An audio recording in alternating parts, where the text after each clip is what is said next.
Hello, good afternoon. The former Labour Home Secretary Jack Straw has said that some young men of Pakistani origin regard white girls as easy targets for sexual abuse.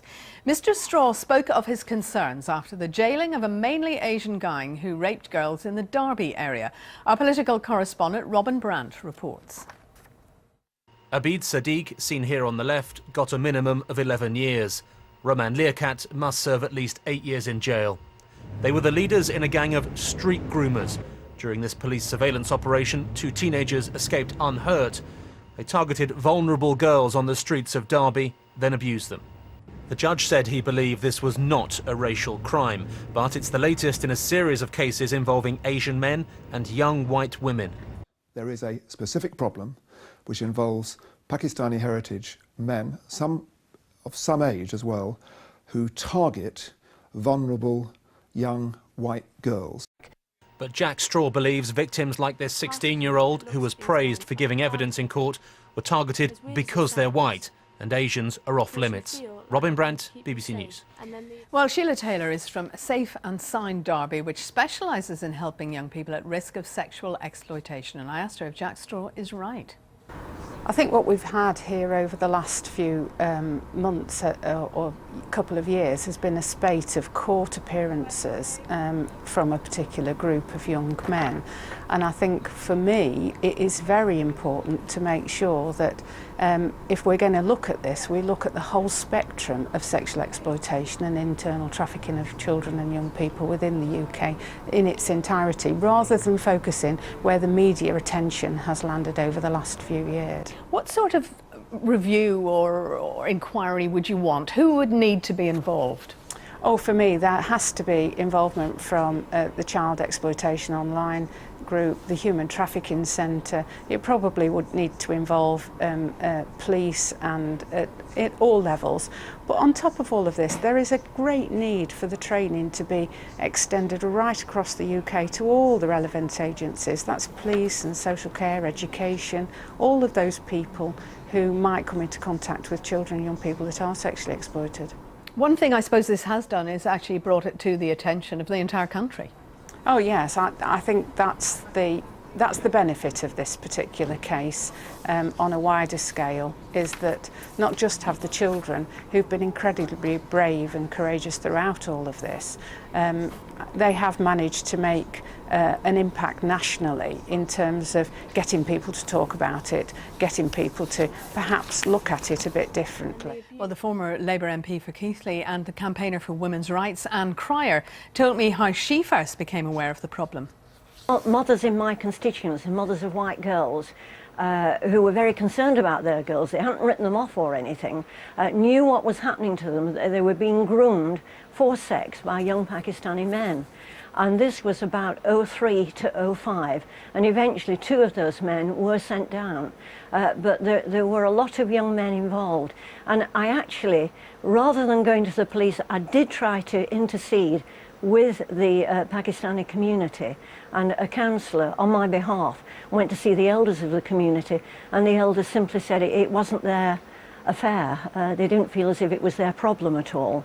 Now, I think it was, and I think they could well have gone through the families of these young men and said, this is un-Islamic, you shouldn't be behaving like this. And instead of drawing it to a conclusion then, it's drifted on, so that it seems now that almost every year we're getting more cases of very young, sometimes 12-year-old girls being abused by these gangs of men. And I wish it would stop, I wish it would go away. I'm finding it very upsetting to hear that it's still going on. Why are these girls in such a vulnerable position? What is the attraction for them?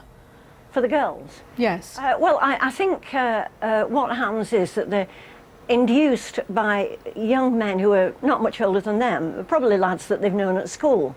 I can imagine very attractive young Pakistani men who know them and get to know them even better, and they ply them with drugs, with drink, taking them rides in fast cars, etc.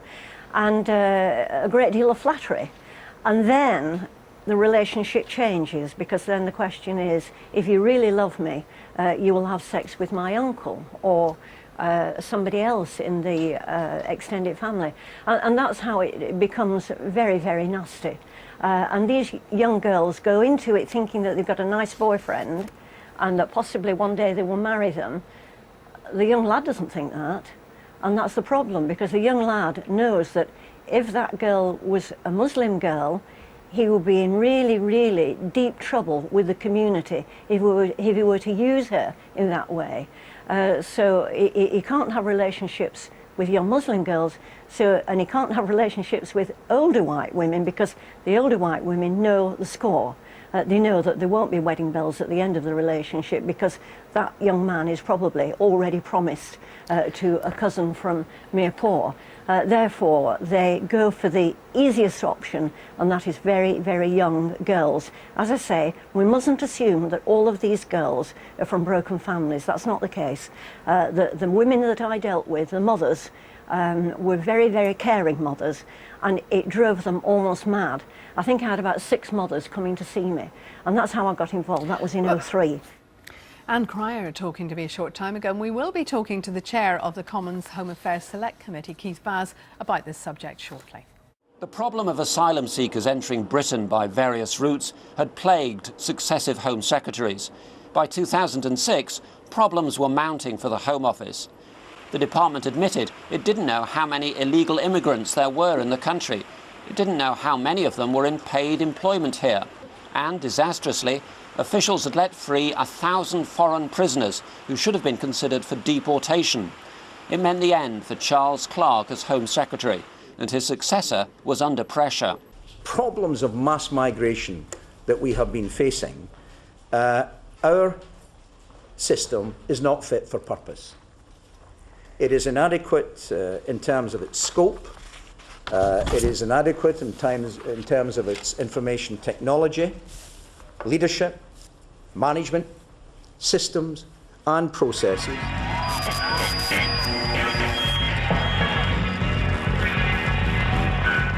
When the penny dropped, I looked up and there's the banners.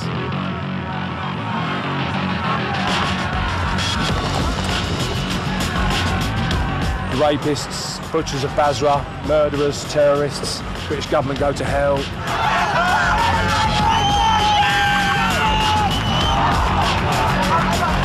But just to be clear, what is the solution to the problems you see? Islam. Islam is the solution. When I talk about I want to establish Islam, I mean Islam as an authority, as a political system in the form of the Khilafah. And I believe through this Islamic State, we're going to solve a lot of the problems that we're facing under democracy, under the British government. You got Mama find out about Islam? But if you had an Islamic State in the UK, yes, what would the laws regarding women, for example, be? Under Islamic State, there'll be certain laws that you'll have to implement. And one of them would be the issue of women covering. One of them would be the issue that we would stop alcohol, we would stop gambling. Inshallah, yes, but elections, inshallah. Yeah, make sure you don't engage in the elections, yeah? It's not allowed. Yeah? We as Muslims, we believe in Allah, innit? And He's the legislator. We should stay away from, obviously, their way of life, innit? We should implement our way of life, inshallah. Hey guys, you got Mama?